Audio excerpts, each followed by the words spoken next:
Hey guys, how's your morning? You guys like video games? So we're gonna talk about some this morning. Can I please bring to the stage Carrie, Miles, and Chris?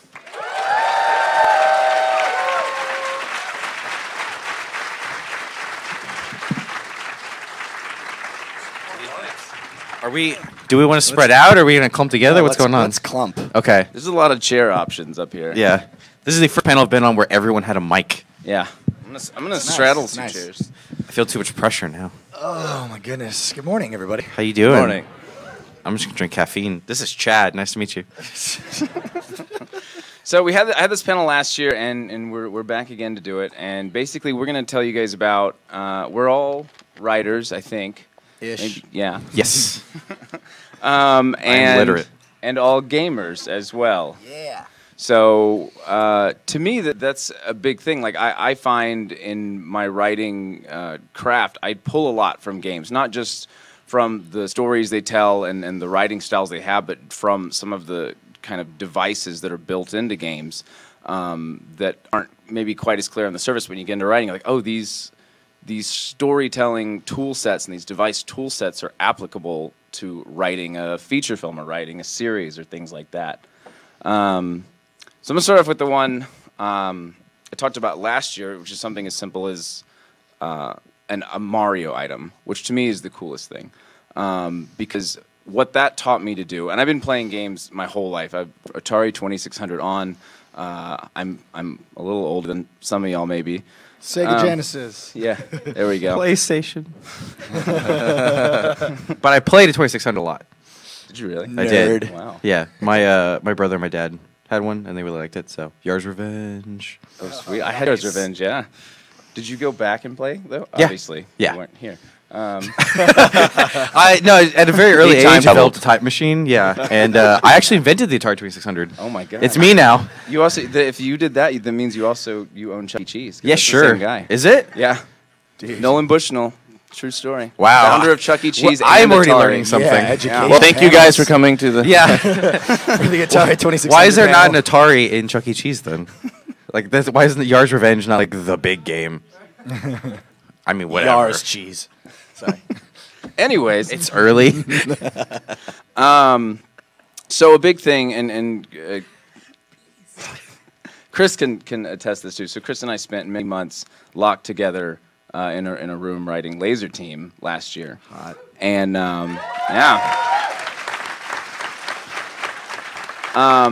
and one of the big, I assume y'all have seen the trailer and know the gist. It's about these guys who put on a suit that's meant for someone else.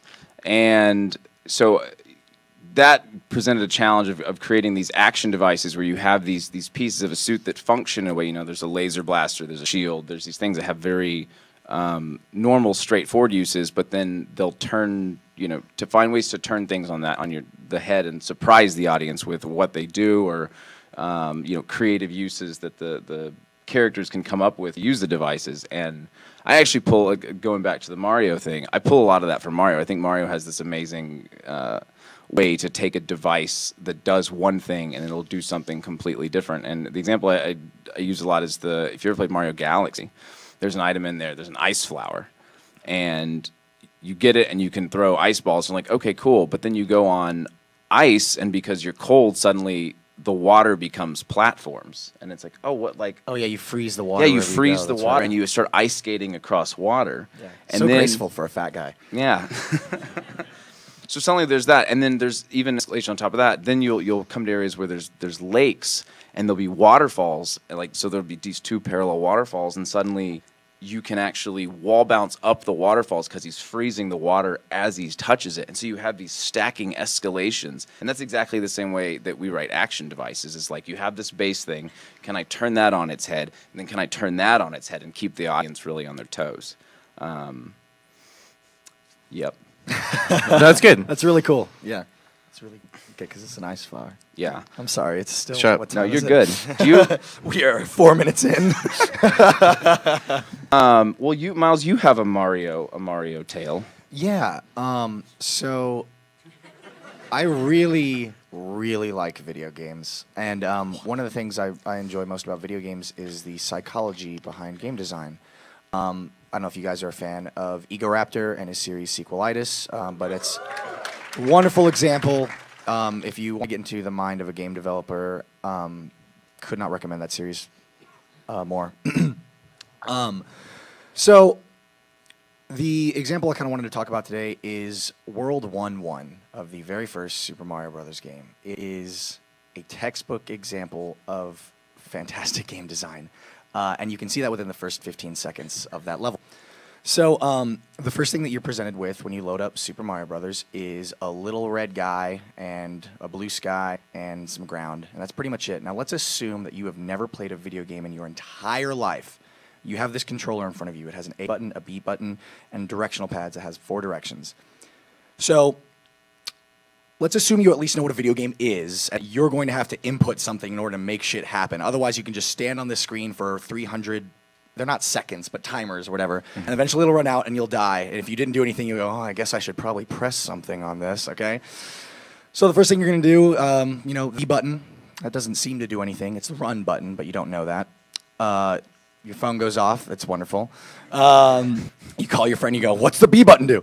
So then you're like, "Okay, well, let's say the B button has deterred you from pressing buttons. So fuck A. Who knows what that's all about? I'm not gonna get there. Let's try these directions. If I press right, will I go right? Oh my God! Sure enough, this little fat dude takes a few steps to the right. So now you've learn that you can progress. Now, if you try to go left, nothing's going to happen. You're going to run into an invisible wall. Okay, so you can't go left. So let's go to the right. Also, walls could be anywhere. So you are not safe. You move off to the right, and the very first thing you're presented with is a question mark box. And it's so pretty. It flashes and it glows, but it's higher than you. And because we haven't tried pressing the A button yet, let's just keep on moving to the right. So you keep moving to the right, and there's this little brown thing with huge eyebrows. It doesn't look very friendly, but so far everything in this world seems wonderful, albeit a little strange. So you just continue to progress right, and you touch this guy, and then you die.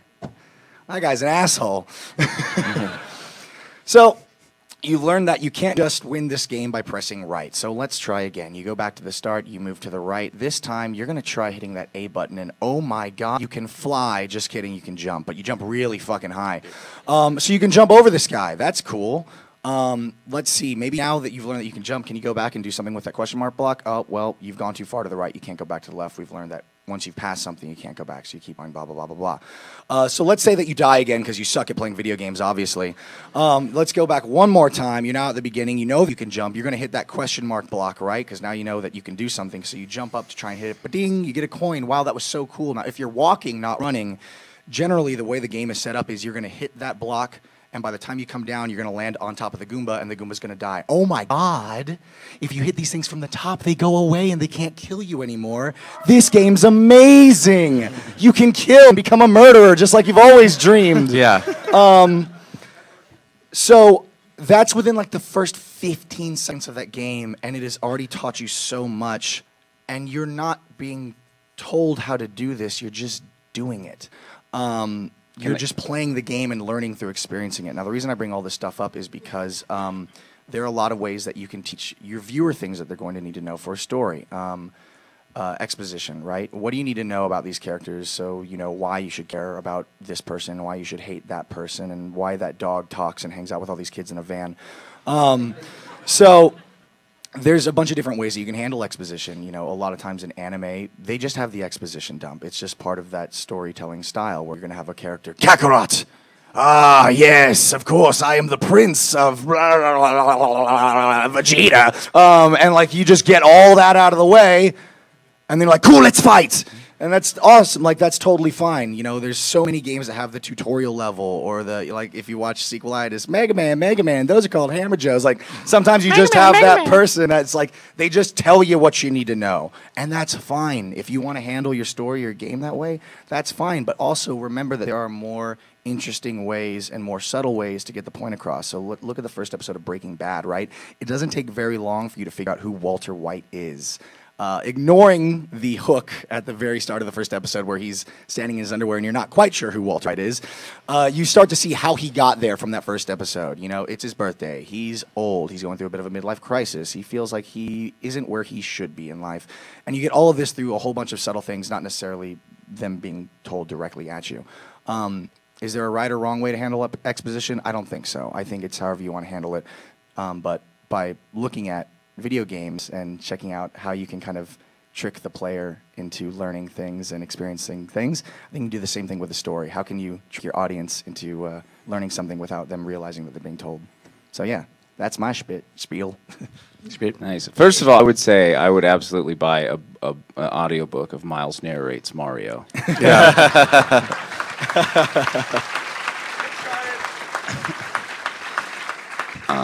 No, I think that's a perfect example of bringing bringing people into the world, and the challenge of doing that. And I'm gonna name something else. So first I used Laser Team. Now I'm using Day 5. So I'm gonna keep naming things you'll have no reference for. But that was a challenge we faced in Day 5 because if y'all know the premise of that, it's about. I think the premise is out there. Yes. It is. Okay, yes, I'm making sure. It's because Day 5 has been a thing forever. Okay, good. So Day 5 is a post-apocalyptic-ish thing where sleep becomes lethal. So everyone who's asleep when this thing hits dies in their sleep, and everyone who falls asleep after that will die.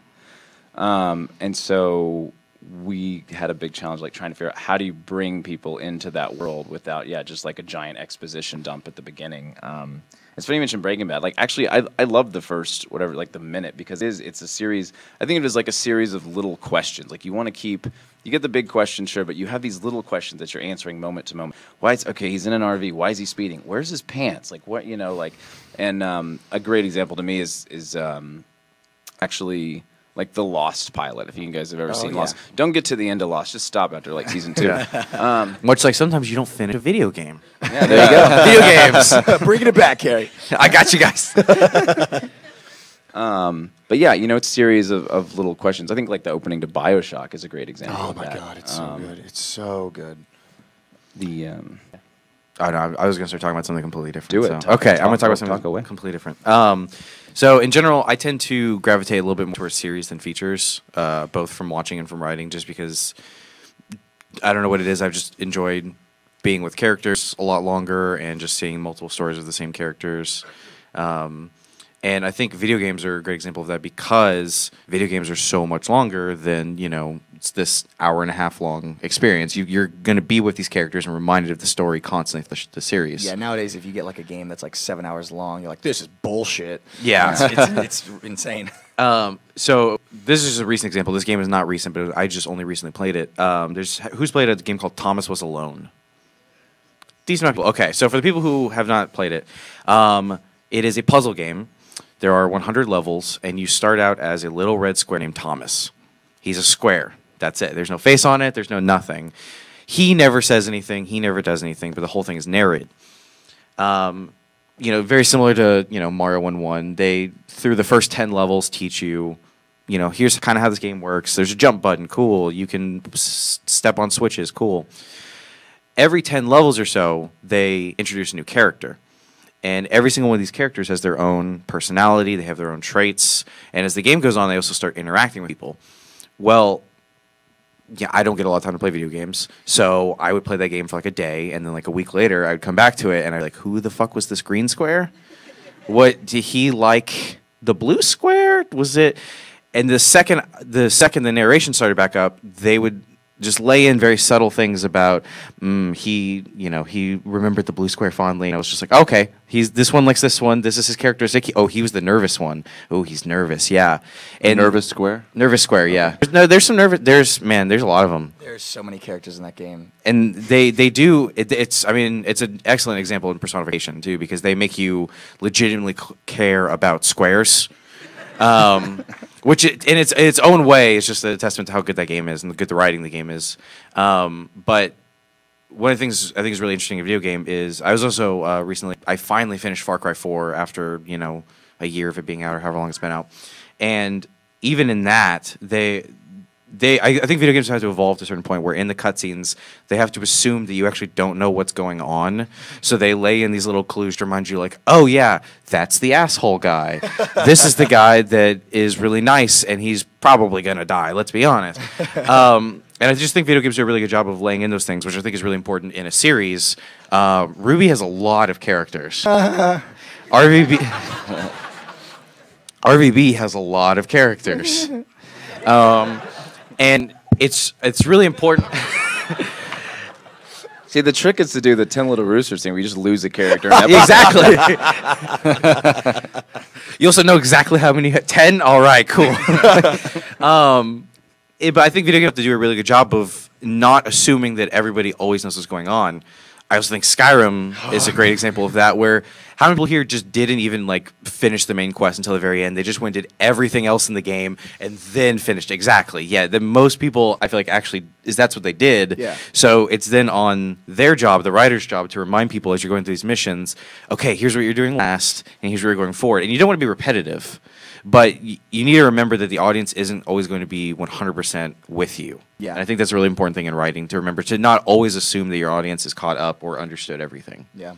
Yeah. I think video games in particular have an incredible challenge in that the player is this huge unknown. Like, for instance, you have a lot of games that have really beautiful cinematic cutscenes these days, but then you have games like Half-Life where there are no cutscenes, there are scripted events. And if you're just not paying attention, then you're going to miss a lot of stuff. I had a friend in high school that I was trying to show him Half-Life 2. It's the first time you meet Alex and Lamar and all these guys, and they're explaining the whole plot. And the whole time he was just like looking at some like tubes and stuff and hitting with a crowbar. And then like when they're waiting for him to go teleport, he's like, "What the fuck's going on?" I'm like, "God damn it, dude!" Yeah. So it's really tough. You have to make sure that you keep your player engaged and like have just enough visual and audio cues that you're looking at the right place at the right time, which is one thing that is really nice for like movies and TV and stuff, that you don't always have to worry about just someone, just a bad player just being like. Well, that's the thing too, that's gonna with new technology where three-dimensional, Oculus Rift. yeah, where you 360 can look videos. around in a movie. So we mentioned this a little bit on the panel, so I think we can talk about it Yeah. a very, very tiny bit. In the animation department, we're starting to work on a 360 video.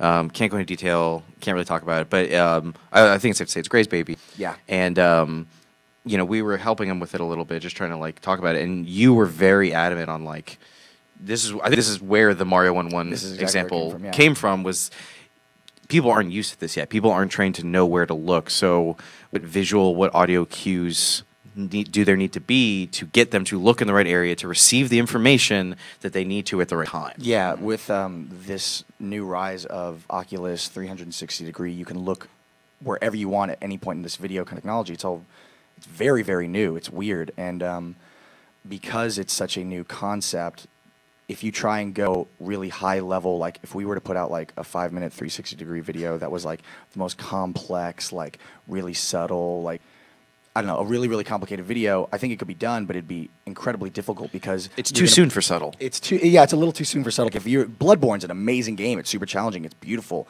If you were to hand Josh of his childhood Bloodborne, you would not know what the fuck you're supposed to be doing, because there three dimensions was like not even a thing back there. Like Mario 64, like I mean, let's just keep going back to Mario. Like Mario 64. There's a reason though. I mean, yeah, no, they're yeah. really good at game design. They are, yeah. Mario 64 knew they were taking this 2D character into a 3D world, and that was so foreign to everybody that before they even created the game, Miyamoto and the team, their first goal was they had to make controlling Mario fun. They just made a flat plane and a rabbit that would run from Mario, and all they did was chase the rabbit.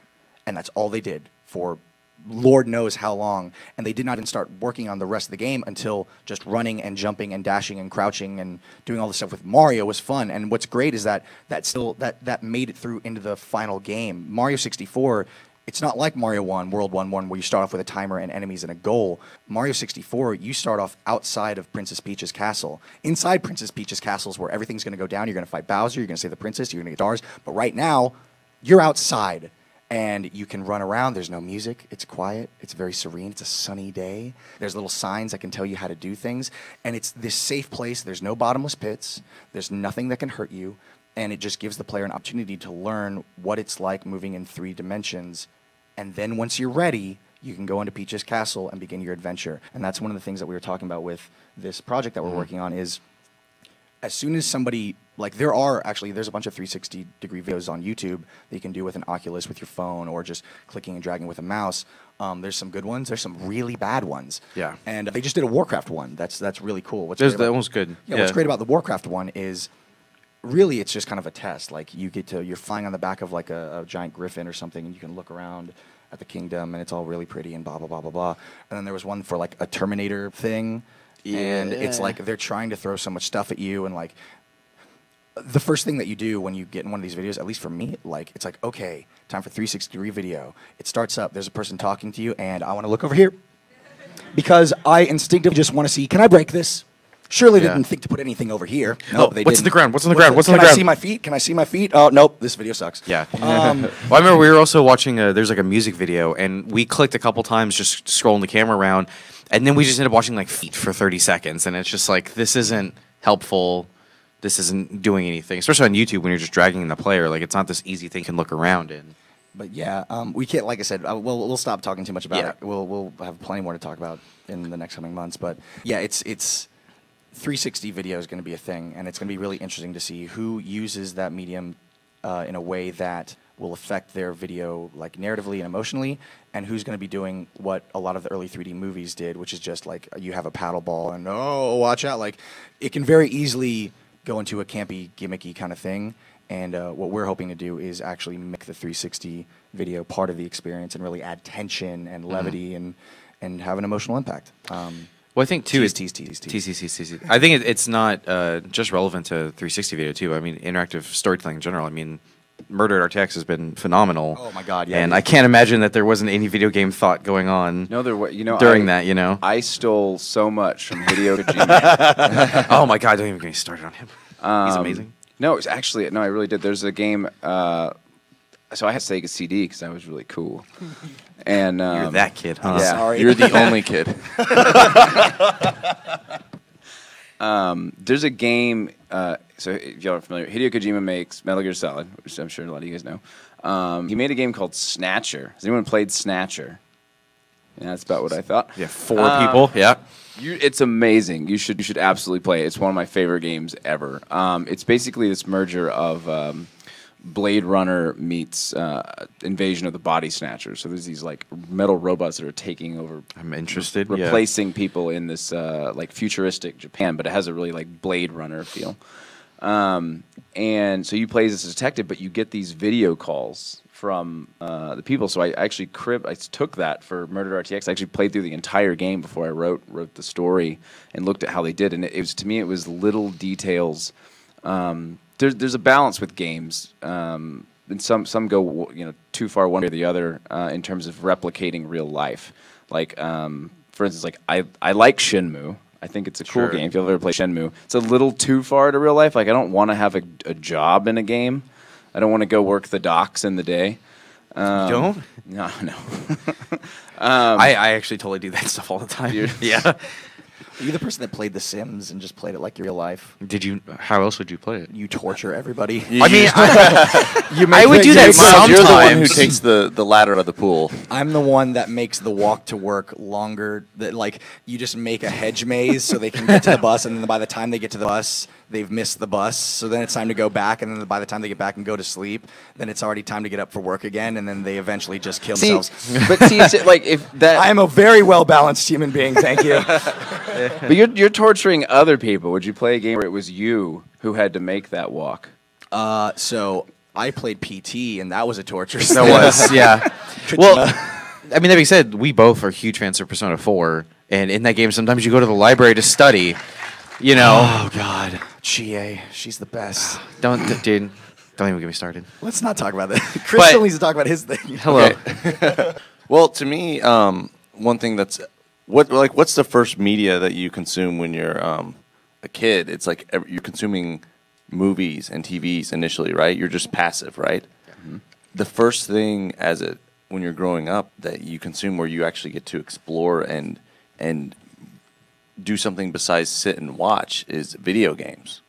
I remember playing games and like playing the first like Zelda, and having that experience, like, oh, I can make my own story. I can walk around and do this. I can go here. I can do this, and I don't have to do this dungeon in this way. And to me, it was one of those, like all the even like you were saying, video games have such longer stories, and they got me thinking about characters and like how do you tell this story over such a long period of time, and how do you make these characters real and move them and I mean essentially grow with their little journey, and that's something I didn't get from just watching a movie.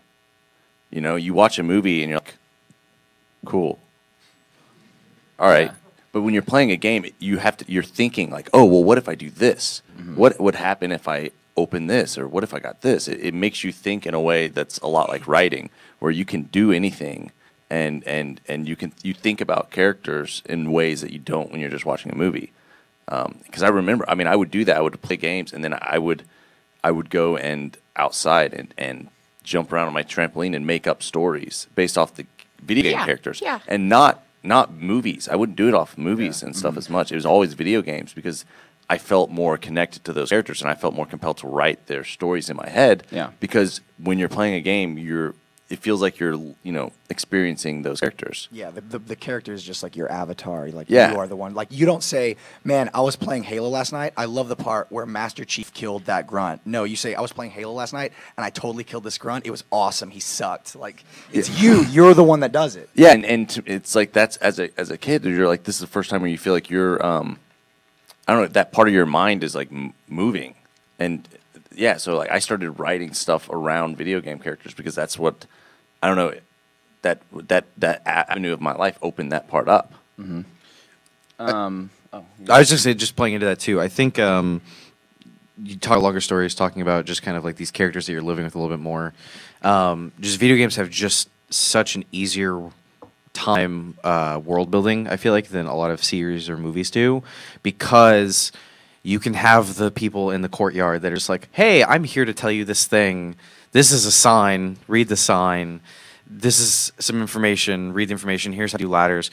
But I think one of my fondest memories of video games forever was when I got Ocarina of Time first time. Because I own like 7 different consoles now. I was at the mall, and we picked it up, and my parents were like, hey, we still need to go shopping. Here, hold this video game. I'm like, cool.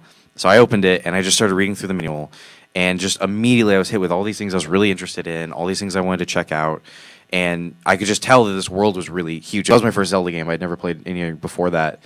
And what I think is really interesting, and I think I'm just trying to go into kind of what you're saying, where I think there's so much more to play with in video games that it really makes you think about, like, how can you incorporate more of these elements, more of these like smaller details into your writing to make the world feel a lot bigger than you maybe have time to actually explore.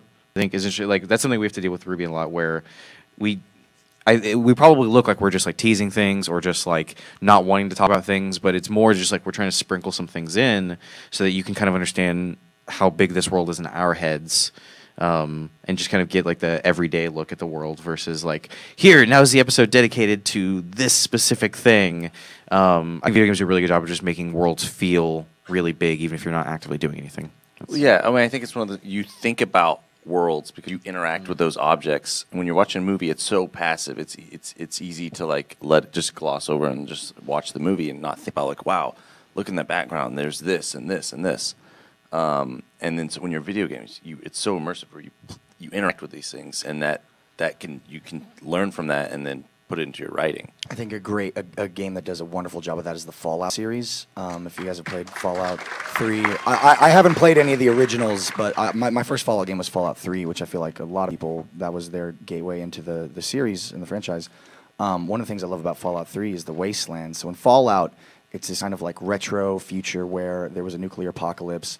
And a few people survived by going into these underground vaults. And then when they came out, they were greeted with this wasteland of mutants and terrible things and robots that had gone crazy from years of disrepair. What's great is that it's like Skyrim. It's an open world RPG where after you come out of the vault, you can do whatever you want. Like you have your main story quests, but you can just do whatever. Yeah, You'll you're not probably gonna get do that, killed. yeah. You'll probably get killed by a death claw or something, or a rad scorpion. Those assholes. I remember one of my favorite things. And BioShock does an amazing job of this too. Particularly the first one is there are so many stories that are not told in that game. So, for instance, there was an area that I was exploring one day that I kept seeing like all these like weird parts of boats and stuff. And it wasn't until I saw this dock just standing in the middle of nowhere that I realized, oh, I'm standing in the middle of what used to be a lake bed. Wow, this is that, oh man. Then I kind of looked around and you could see that there are remnants of like lake houses and there was like a car here that clearly had pulled a boat at one point in time. And you can kind of see like, wow, this probably used to be a really beautiful place. And then I knew it used to be a beautiful place the moment when I looked back up on the dock and there was a skeleton on the dock and it was just sitting in a lawn chair with a couple of bottles of empty beer and a radio. And suddenly that's all it took. And I realized, wow, when the nuclear apocalypse was coming, this guy decided to go out and just sit on the dock and look at the lake one last time and have a drink while listening to some music. And it was just a skeleton on a dock, man. And then that story came from there. Like, that's amazing, man. Like, yeah, you form your own stories by just interacting with the world around you. And suddenly, when the world, you start asking questions and coming up with all this stuff. It's I don't know, it's just super cool. I don't even know if this has to do with writing anymore. I just really wanted to share that. No, I think I'm super excited for Fallout 4. I think that's a great device because I mean you could picture that in a movie setting, like how much it's because when you're writing, when you're not doing a video game, you're writing for the a series or a film or whatever it is. You are trying to put as much story on screen as you possibly can. Yeah. And that's a great example, I think, of like that's a moment you totally get this guy's story without a single word. Yeah, and it has no significance Right. to the plot or any side quest or anything. It was just a little detail that the developers were like, what would be cool? And it was super cool. Yeah. You keep talking about Zelda. I had a really similar Ocarina of Time experience, actually. Like, I went to the mall to get it. I think I was 15, so I couldn't quite drive yet. My brother tortured me going to Wendy's afterward on the way home. So I read. Oh man, Frosty. Yeah, I read the manual at the Wendy's. But Zelda to me is such a great thing. So like something I think games do really well is they because the thing about movies and TV sometimes as a passive viewer, like you were saying, like I think some of the craft of the writing is lost unless you actually look up the scripts or actually if you're looking for it. It's meant to be invisible. You're meant to be watch it be engrossed and suddenly 30 minutes have passed, 2 hours have passed, whatever it is, and you enjoyed a great film hopefully or a show. And what games do that's interesting, like Zelda, is that it shows you the blueprint. Even if you don't realize it's a story, it's telling you. Like when you go to all these Zelda dungeons, they feel like you can go to any dungeon you want in the original Legend of Zelda, and each one has a weapon you find and a boss you fight and all these things. But all those add up in the end because these are all minions of the same bad guy, and it shows you these pieces of the world. And writing is really similar. Like, so you play a game like Zelda, it's like peering into the Matrix, basically. Like, you're seeing the code of storytelling, and it's like, how do you plant, you were talking about you're sprinkling things in here and there. And so you do that for world building, but you also do that to drive the plot, and you also do that for setups and payoffs. So, you're setting up things early on that are entertaining in their own way, but you're trying to make them pay off later. And you can see something physical about that in like Zelda. It's like, okay, I get the boomerang dungeon 1 or whatever it is, but I'm going to need it in dungeon 6 for this really crazy puzzle. So that's the same thing in movies. You meet a character in the first scene, maybe they're peripheral, they come in and out, but they become really important in the second act or things like that. And that shows you. They're not just relevant when you first interact with them. It's Right. like, hey, this is the setup for something that's going to be cool a lot later on. Yeah, but then hiding that's the case. Exactly. Like, Yeah, it's that's the the hardest Magikarp. part. It's what? It's like you. Hang you on, know, hang on. Okay. Like as a kid, I was playing Pokemon. It's like you go and there's this guy's like, oh, you got to buy this Pokemon. You buy this Pokemon. It's the worst Pokemon ever. It can't do anything. All it can do is splash. And as a kid, I was like, there's got to be something more to this. Like, why would they just have this? Are they just trying to pull a prank on the game? On the It's person actually playing just the a game? harsh life lesson that And so- you don't always get what you pay for. Sometimes Get a it's just. lemon. But I was like, this is a setup for something. So Yeah. I took Magikarp, and I can't do anything. So you'd have to start the battle with Magikarp, and then as soon as the first turn came, swap him out with someone else, so he got some experience, and it took forever to level him up. But I knew it was like, there's got to be a payoff to this. I kept doing it, and then, sure enough, Magikarp becomes, Gyarados, and it's awesome. Yeah. So this is totally off topic, but there's in terms of video game theory too.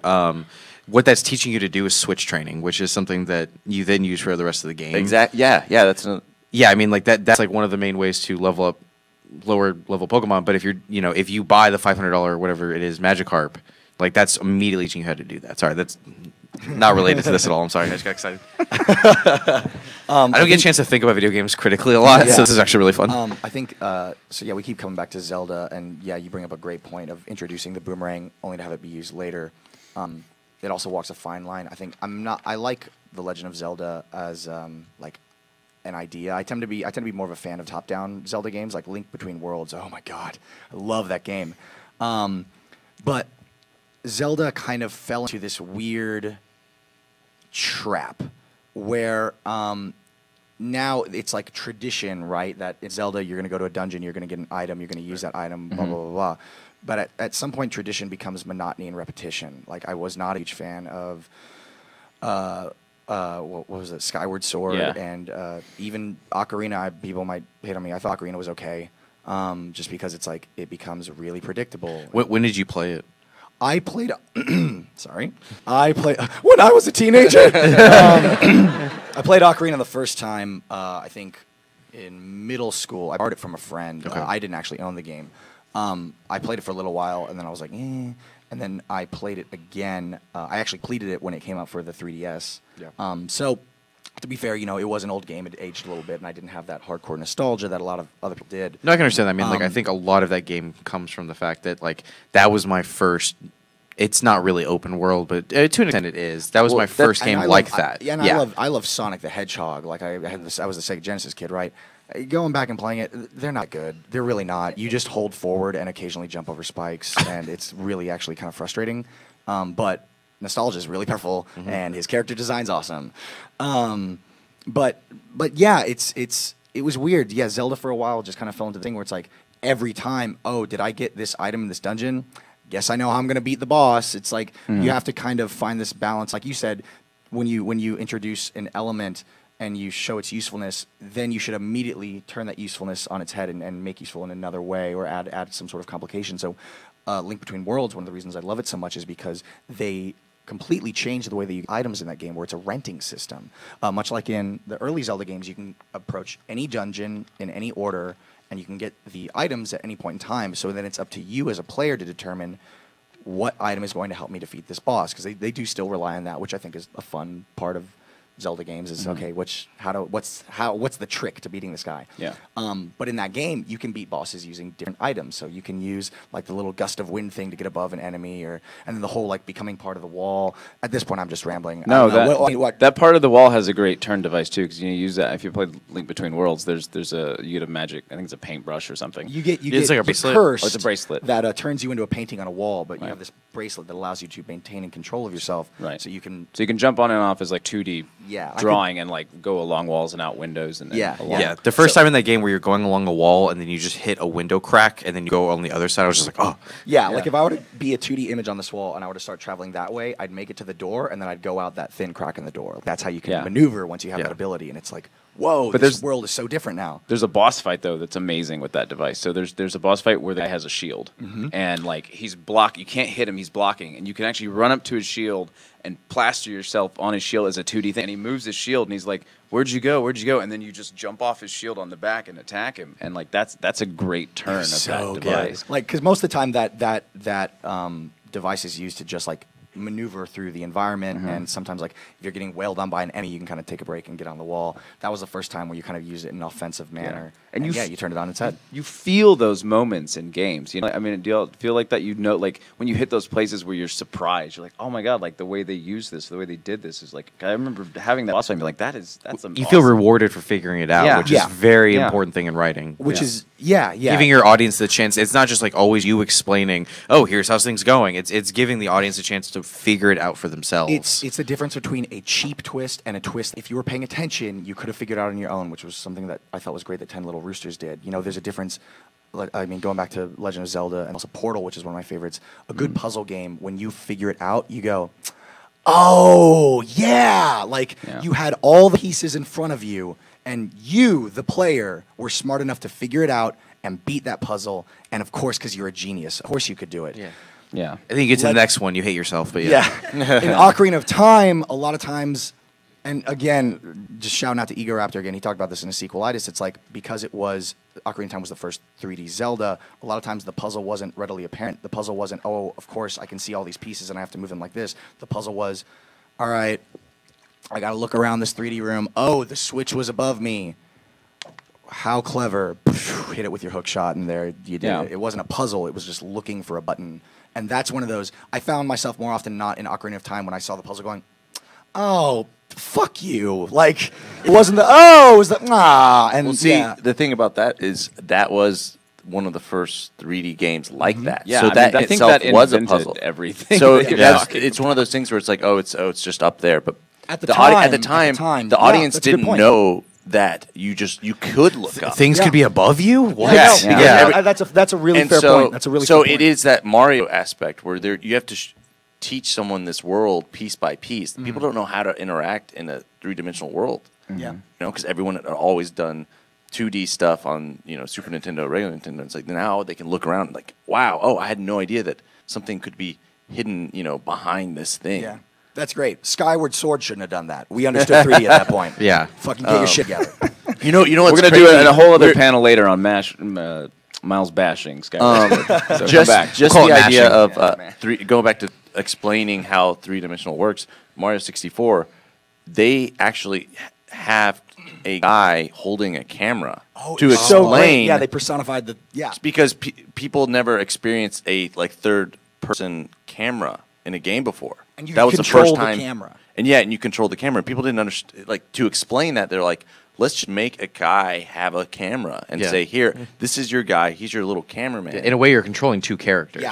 throughout Yeah. the game. Yeah. It's genius. And that's the only game that does that, And you spot him in the mirror. I love that. Yeah. You're in a room and you can No, see your Lakitu's just cameraman in the mirror. It's so. Yeah. ugh. And it's because they had to set up like, well, this is how you control the way you see. Yeah. Yeah. The Cool. camera in Sonic Adventure, on the other hand, did That not age controls- well. That controls the way you don't see. Yeah. Cool. Should we open up for questions? You got That sounds anything? good, Yeah, yeah. absolutely. Cool. Oh my god! I think we've got a. I hear there's a microphone or someone there. Okay. There we go. There we go. It's a very tiny Travel. Oh, there we go. Oh my goodness! Like a magic trick. Be gentle. Calmly. God, now I just want to play video games. Yeah. Do we have to more panels today? Can we all just? Why don't we can we get a PS4 and just throw it up on there? Let's just play for a while. We can't, All right. though, so. Go for it. All right, so Miles, since you're the lead writer now on Red versus Blue, what media of any kind, movies or TV or books or video games, what do you think you might have drawn some inspiration for different arcs from, if you did? I mean, I think we're all media sponges these days, right? Like, we're always constantly consuming media one way or another. I don't know. Honestly, past seasons of Red versus Blue. Like, I was a fan of the show, so as a fan of the show, I think, what would a fan of the show want to watch? And I'm like, fucking this. So I don't know. Like, Hey, can I answer your question for you? Please. So one of the things we talked about a lot is, and this has been true with every season of Red vs. Blue, is the limitations, not in a bad way, but with the game.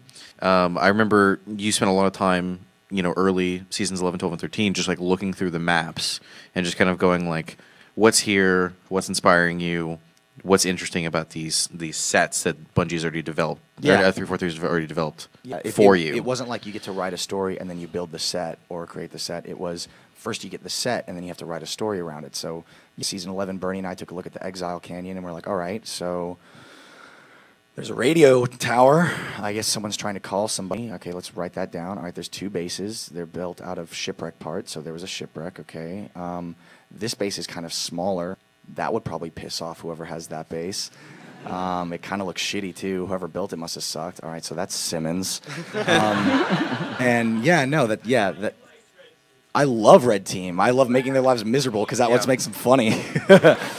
Everybody's like, You give can enjoy Red. shitty things. It's funny because some people, and I'm biased. People are like, I want Red Team character development, and I'm like, I don't. I love them the way they are. Sorry. But yeah, no. Yeah. Yeah, no, yeah. That's also- well, I mean- you know, the funny thing about that is, I mean, that's exactly what you do with any type of writing. When you're say you're working on a short and you have X budget, you say you don't have a budget. You look around and say, what do I have? What locations do I have that I can write around, or what props are here that I can use? An example we were talking about in the developing live action concepts is at Rooster Teeth. I remember when we got Scissor Lift, and it was like, wow, okay, this is cool. We should figure out some sort of short that uses this scissor lift as a device, like that it's in, because it's production value. We have it, and it's cool. Let's And write most other something. people don't have it. Yeah, Yeah. And so let's write something around what we have. Yeah, I'll actually, that reminds me, one of the first things I ever pitched when I was very new to the company, the Angry Bird short was wildly successful, and we were actually looking to do another video similar to it. So I was like, oh, dude, let's do a Super Smash Brothers movie trailer. And I wrote this thing that I was really, really excited about, but I was super new to all of it, and I didn't give any sort of thought to budget or sets or whatever. So it was like, scene 1, in a flying sky in the middle of the galaxy. It's like, I remember I handed it to you guys, and you're like, it's good. I have no godly idea how we're going to do this. Yeah. I remember that, yeah, because it was really funny, and it's like, wow, we should do this, but we don't. Yeah, it's like it needed like child actors for Ness and like all Yeah. this stuff. It's like it was just no, that's a good point. That's a really good point. So I know, wait. So I know that you mentioned like Zelda and Mario and stuff, but do you actually have a particular genre of games that you tend to pull from? And if so, do you pull more like structural themes or structural things, or is it more just like you like particular themes? So like with horror games, you like the psychological experience and stuff like that. Well, for me, I think inadvertently I pull from whatever games stories I just have in my head. Whenever I'm working on a particular project, I will consume any media that I think might be helpful. As an example, when Josh and I were working on Laser Team, we watched sci-fi movies, obviously, and then comedies. Yeah. But then we also watched sports movies. Like team-based sports movies, like Mighty Ducks or something. And then So really, Laser Team. Breaking news: Laser Team is a remake of Mighty Ducks. because it's about a team, and but then on that same hand, we are also looking at stuff like Mega Man and Metroid and what other games we were looking at. But like, yeah, I mean, anything that could have like devices or things in the world that we could pull from. So yeah, I mean, whatever you want to write, investigate whatever movies or shows or games you think might inspire you. Yes. Themes. Yeah. Hey, how's it going? Hi. Cool. One of my favorite games, as far as storytelling goes, is BioShock, the first one, and a lot of that has to do with the "Would You Kindly" twist. I really felt like it was such a great twist because you're kind of conditioned to think this guy's a good guy. Just how would you guys write that? Like incorporate that into a different type of medium, like film or something like that. Well, there's something really special about the "Would You Kindly" twist. So, spoiler alert: if you haven't played BioShock, shame on you. You're about to have something I'm sorry. very important spoiled. So, what's particularly special about "Would You Kindly" is that it plays very, very heavily into the theme of the game, which is a man chooses, a slave obeys. What's beautiful about this twist is that in video games, a lot of times you will have somebody, whether it be Anya in Gears of War or Cortana in Halo, or just your quest log, there is somebody or something telling you what to do. And yet, video games are supposed to be this interactive experience where you're the person making the choice. You're the person choosing to kill or let this person live or any of that stuff. And in BioShock, you are making these choices to save yourself and do all these things, and you're gaining all these special powers. And then suddenly, halfway through the game, the question is presented, are you really making these choices? Or are you doing it because someone is telling you to? And that is what makes that twist so much more important because it's not just going along with the story and the themes of the story, but literally how you have been experiencing and playing that game. It's not you've been watching this guy be tricked. You've been tricked. Sucks, doesn't it? Yeah. But it's awesome. It's a lot like Portal. I guess, Yeah, with, well, like, your- that's so yeah. It's like unreliable narrator. Yeah. like is the device. Well, not the. Would you kindly is slightly different? But the other big twist of Bioshock is that the person you think is that's talking you through and you just assume is good is not so good. And same with Portal, Yeah. which is I Well, love that device so much. and actually it's good. a really cool thing where it's like this person, initially this voice is telling you how to do this. Like, Right. use this to do this, use this to do this. And then as you progress through the game and you start learning and understanding things yourself, you realize you have to you can't listen to that person or you won't finish it. You have to like break their advice and think for yourself. So, yeah, you're asking how do you write something like that into your own story. I don't know. I guess it comes down to the difference between, a good twist and a bad twist. A good twist, I guess, is The Usual Suspects. Look at The Usual Suspects. If you go back and you know the twist at the end and you go rewatch that movie, you'll be going, oh, my God.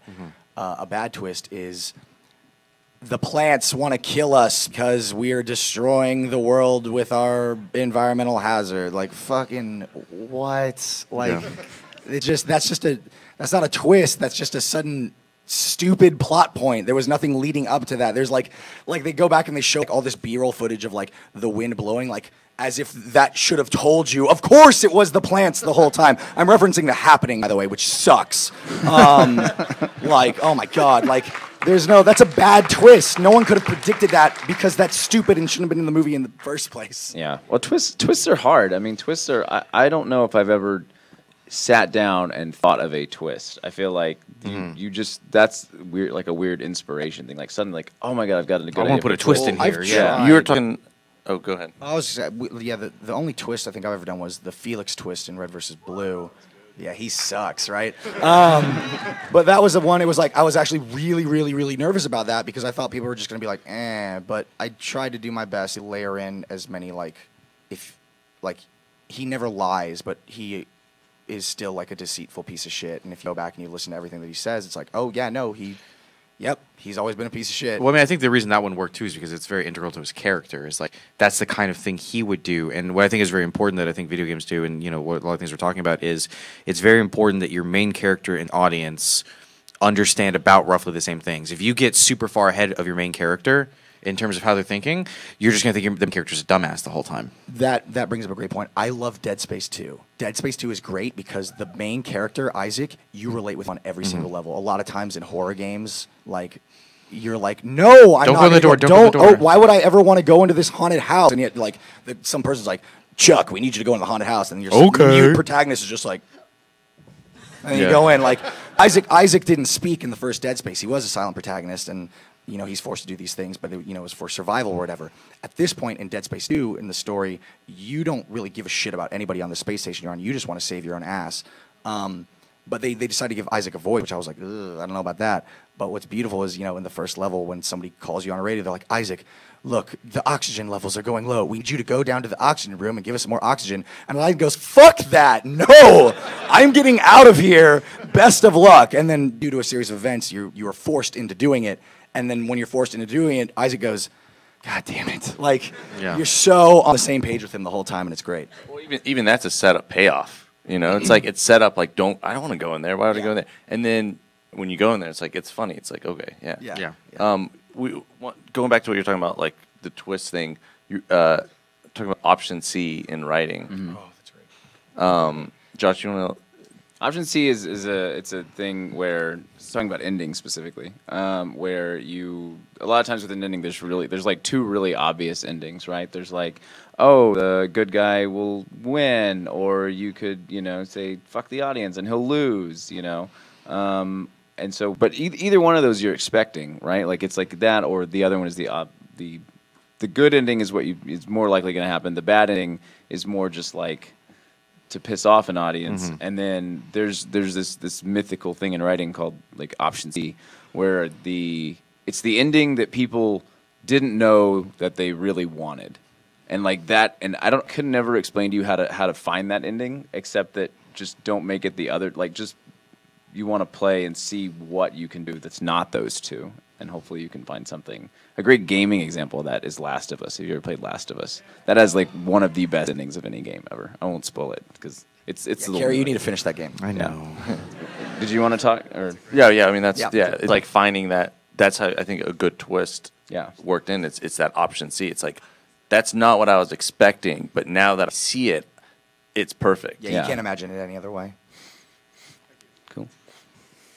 Hey guys, I've been wondering for a while. As a writer, I find the big fight scenes, the plot points to be really easy to write for. But my problem is the day to day, like Ruby and Ruby and the gang decorating their room. Like, I don't know. I just find the plot, like getting from point A to point B, to be very difficult. And I was wondering how you guys draw inspiration for those like little tiny moments.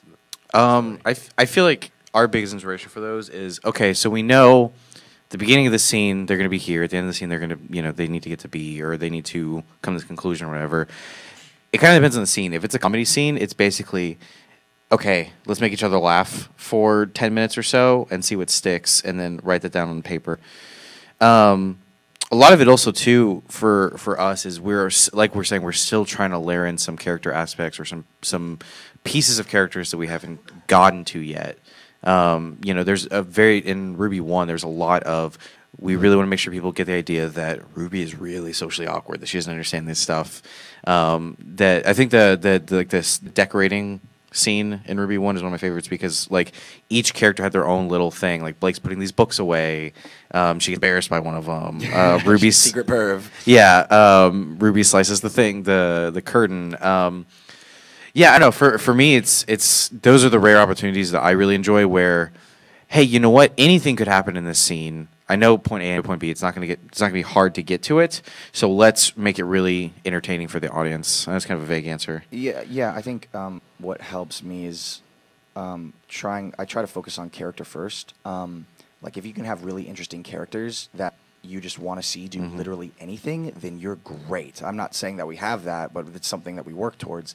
So, for instance, you'll see Tumblr, for instance, there's fan fiction, right? Where they're like, I saw one that was like, what if Agent South and Agent Maine skipped, training one day and they went down to this planet and they hung out for a night. And it was literally just a story about these two freelancers had some ramen and then saw some fireworks and then that was it. And it's like, that's so average, everyday, mundane, but because those characters are so interesting, you could watch them do anything. So that's great. Like if you have characters that, like, Locus and Felix, they work really well together and they hate each other, and Felix is really annoying. I could watch them do the dishes. Yeah. I could watch them go on a murder spree. Like if you have characters that will just be interesting no matter what, then you've got a great starting point. So that's what I try to work towards, is character first.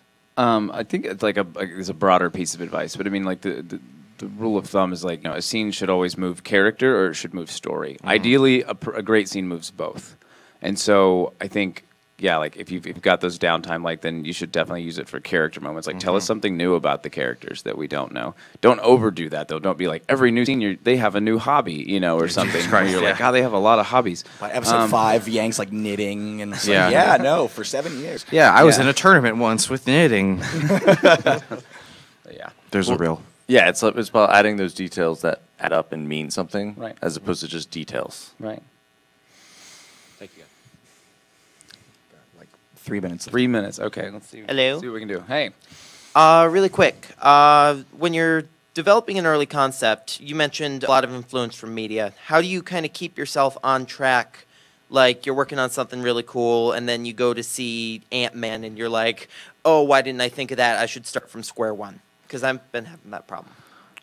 I think you have to trust yourself to a certain amount, like, Yeah. and not try and, you want to be inspired by stuff, or like, wow, this is cool. How do I do something that feels this way? Not something, how do I do that? Right. I think it's about deconstructing it too. Like you can take from anything, but you've got to understand the mechanisms that it's doing and not just steal, like the exact same scene or something. I tend to front load that stuff too. Like when we're kind of developing the story for a season, I'll binge watch a lot of anime, take a look at themes and how people are playing with them. Once we get into writing, I tend to kind of go on a hiatus from watching stuff for a while because I'm too afraid of accidentally stealing something. but I think it's what you're saying. It's you need to remember, hey, I've liked this before. There's a reason I like this. And if things shift because you saw something else and go, oh, that's cool, that's a cool way of doing it, that's fine. But I think that also helps you boil down the core concepts of what was really good about the thing that you did and what you really liked about it, and that's what's really important. And you can also do that reverse too. Like you see something really bad, and you're like, Oh, "Wow, yeah. they had a great concept, and they really blew it. Like I yeah. could take that concept and do something with it." Like, Yeah. then- And not fuck it up. High school high. Fuck you. You had so much opportunity. Take that, Disney. Maybe time for like one more question? One Yeah. more. I think we got one Thank more. you so Yeah. much. Hi guys. A problem I have is I've got like 5 or 6 ideas that I think are all really good, and I have trouble picking which one I want to like put time and energy into That's a actually. good problem to have. Yeah. Yeah. Who are you, Steve Jobs? Welcome back. Too soon. No, it's not. He's dead. Get over it. He made the iPad. I'm just kidding. He's a good guy. He made the iPhone too. I Sorry. have trouble picking one to like actually focus on and like put energy into trying to execute it. So I was wondering how you guys kind of, I'm sure you've got ideas all the time. How you go, this is the one I'm going to spend a couple days just go sludging through. To me, what are you most excited about? Work on that one, and which one? What do you want? What are your goals? Are you trying to make something that? Are you writing a big budget feature film that you want to try and sell, or are you trying to make something that you can make with your friends with the low budget? I feel like that's probably the biggest thing. That's something we deal with a lot, just like because we're constantly in production life. What can we actually do right now? This idea, I can see myself doing it now. I can see us doing it in 6 months from now. I'm going to work on this right now, and I kind of let the other ones simmer and stay on the back burner for a little bit. And as time goes on, I go like, okay, I think we can probably manage to do this one now. And then I kind of like bring that one to the forefront. I would say, let's say you have 5 ideas, right? You want to do all of those ideas eventually. Keep in mind that, let's say you do all of those. The first project that you do will not be as good as the second one that you do, and will not be as good as the third one that you do. You're going to learn everything. Like, I've had a bunch of ideas for stuff I want to do, but I'm not going anywhere near those ideas yet because I don't have enough experience to do that. I'd do it, and then it would turn out okay, and then a few years later I'd look back on it and go, I wish I had waited until I really knew what the fuck I was doing. So I think that's one really good thing to keep in mind is your own limitations, and that you should try and learn everything you're going to need to know before you tackle that really big dream project of yours. Thank you. All right, guys. Cool. We're Thank out you of so much. Yeah. Thank y'all so much. Thank you guys. Thank you. Go play some video games. Yeah.